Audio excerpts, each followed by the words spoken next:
အားလုံးပဲမင်္ဂလာပါရှယ်ရဲ့ podcast episode 17ကနေပြန်လည်ကြိုဆိုလိုက်ပါတယ်ဒီနေ့ episode လေးမှာတော့ရှယ်ကဂျေဇုတင်သက်ခြင်းဆိုတဲ့အကြောင်းလေးကိုပြောမှာဖြစ်ပါတယ်ရှယ်တို့လူတော်တော်များများပေါ့နော်တခါတလေမှာကိုမရသေးတာကိုမပိုင်ဆိုင်ရသေးတဲ့အရာတွေကိုပဲကြီးမိတတ်ပါတယ်ဒီလိုလုပ်လို့ရရင်ကောင်းမှာပဲဒီလိုအောင်မြင်မှုလေးရရင်ကောင်းမှာပဲဒီလိုဘဝလေးရရင်ကောင်းမှာပဲဆိုပြီးတော့အမြဲတမ်းနောက်တစ်ဆင့်ကိုပဲကြည်နေတတ်တယ်ပေါ့နော်ဒါပေမဲ့ရှယ်စဉ်းစားမိရတဲ့တခုရှိရပေါ့နော်ကိုလိုချင်နေတဲ့အရာလေးတစ်ခုဟာတစ်ချိန်ကကိုဆူတောင်းခဲ့တဲ့အရာတွေမဟုတ်ဘူးလားပေါ့နော်ဘာလို့လဲဆိုတော့တစ်ချိန်တုန်းကဒီနေ့လိုမျိုးဘေးကင်းကင်းနဲ့အိတ်ဆက်ရတာကိုလိုချင်တဲ့လူရှိမယ်ဒီနေ့လိုမျိုးကိုချစ်တဲ့လူတွေနဲ့စကားပြောနေရတာကိုလိုချင်တဲ့လူရှိမယ်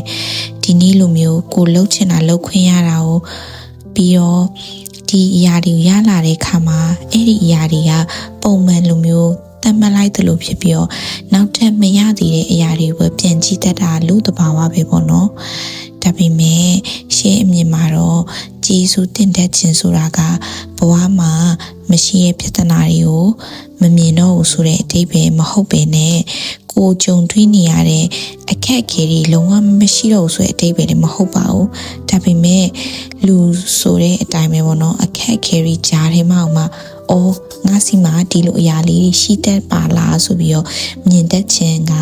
ဂျေဇုတင်သက်ခြင်းလို့ရှယ်ရတော့မြင်ပါတယ်တခါလေမနေ့ခင်လေးမှာအေးစစ်စစ်လေးနိုးထားလာနိုင်တာကိုချစ်တဲ့တခြင်းလေးကိုအေးစစ်စစ်လေးနားထောင်နေနိုင်တာမိသားစုနဲ့တူရှိနေနိုင်တာကိုချစ်တဲ့တငယ်ချင်းစီကနေ message လေးရတာဒါမှမဟုတ်ရင်ပင်ပန်းနဲ့နေ့တစ်နေ့ပြီးလို့အိမ်ကိုအေးစစ်စစ်လေးပြန်ရတာအဲ့လိုတေးသေးလေးအရာတွေကပဲတကယ်ဘွားရဲ့လက်ဆောင်လေးလို့ရှယ်ရမြင်မိပါတယ်ရှယ်တို့ကပျော်ရွှင်မှုကိုအမြဲတမ်းရှယ်ပြောသလိုပဲတခါတလေအဝေးမှရှိတတ်တယ်လို့ထင်တတ်ကြပါတယ်ဒါပေမဲ့တခါတလေပျော်ရွှင်မှုကကိုယ့်ဖီမှာရှိနေပြီးသားပါဂျေဇုတင်တက်လာတဲ့အခါကိုယ်စိတ်ကလည်းပို့ပြီးတော့အေးချမ်းလာမယ်ပို့ပြီးတော့လုံလောက်တယ်လို့လည်းခံစားရလာမယ်လက်ရှိဘဝကိုလည်းပို့ပြီးတော့ချစ်တတ်လာမယ်ကိုအခက်ခဲရှိရဆိုရင်တော့မှကိုက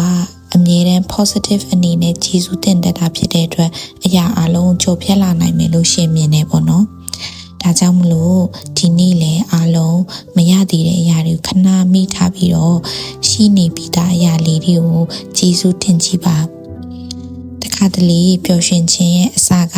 ဂျေဇုတင်သက်ခြင်းအနည်းစတင်တာဖြစ်နိုင်ပါတယ်